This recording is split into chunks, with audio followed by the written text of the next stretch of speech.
The last economic reset occurred in 1944 with the creation of the Bretton Woods system. The US dollar replaced the pound sterling as the new world reserve currency and was convertible to gold at a fixed rate of $35 an ounce. Nations of the world entrusted the Federal Reserve Bank to hold their gold in return for market liquidity.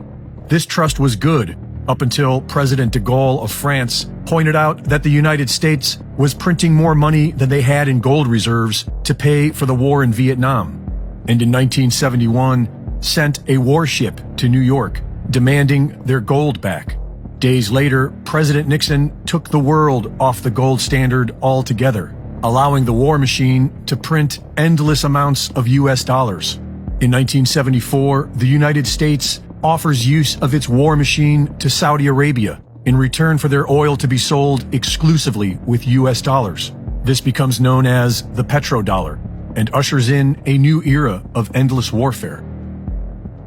Andy Schechtman of Miles Franklin has been trading precious metals for over 30 years and lays out the evidence that the world is going back to a gold standard. In 2017, Germany's Bundesbank made headlines when they demanded the return of their physical gold by 2020. Within weeks, the Bank of Austria, the Bank of Hungary, the Bank of Turkey, the Czech National Bank, and the Bank of Poland all quietly began repatriating their gold as well and began buying more. These banks bought more in 2018 than they had bought in the last 60 years combined, and they doubled that the next year. In 2019, the Bank for International Settlements classifies gold as a Tier 1 reserve, rivaling the US dollar for the first time in 80 years. In 2020, the International Monetary Fund publicly announces a shift towards a new system to replace Bretton Woods.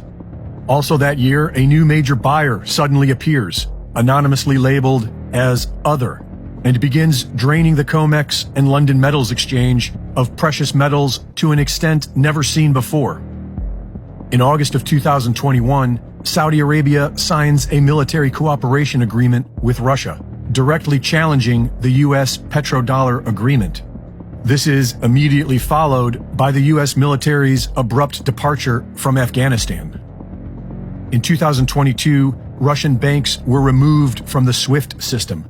This weaponization of the banking system inspired a massive sell-off of US treasuries, as Russia and China announce a new commodity-backed world reserve currency. Nigeria, Saudi Arabia, and Iran begin selling oil to China for bonds that are immediately convertible to gold. BRICS membership is now nearing 90% of the world population, and all these countries are dramatically expanding their gold reserves. China's Belt and Road Initiative is moving towards connecting nearly 3/4 of the world population into its centralized system with the digital Chinese yuan.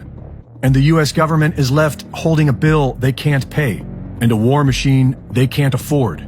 The US Mint is making it difficult for citizens to buy gold and silver, as if they want everyone at their mercy when it all goes to zero. Their only solution seems to be total control.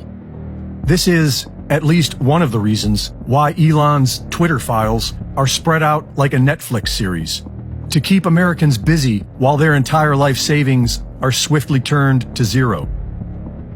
Reporting for InfoWars, this is Greg Reese.